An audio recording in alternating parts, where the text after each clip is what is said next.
Noi veneti, come è universalmente noto, siamo gli eredi della Repubblica di Venezia, che tra le infinite qualità della sua storia ha anche il pregio di rappresentare un modello straordinario in termini di governance.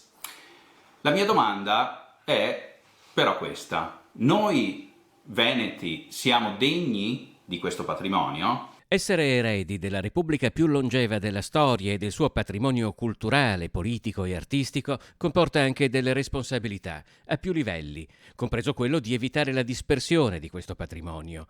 Per questo, quando in una casa d'aste di Viterbo è riapparso il busto marmoreo di Giovanni II Corner, 111° doge della Repubblica di Venezia, a Venetinetta si sono subito mobilitati. Noi, come Venetinet, associazione che io rappresento, abbiamo lanciato una raccolta fondi per riportare a casa questo doge, nella speranza che ci ispiri nelle nostre future battaglie.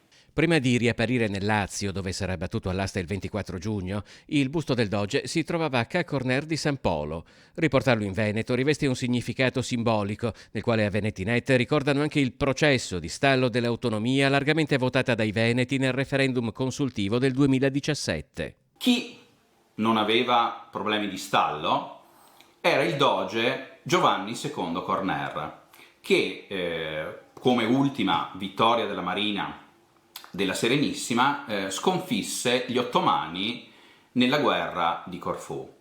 Ora noi veneti coevi abbiamo la possibilità di portare o riportare a casa un busto pregevole da un punto di vista artistico, un busto barocco di questo doge.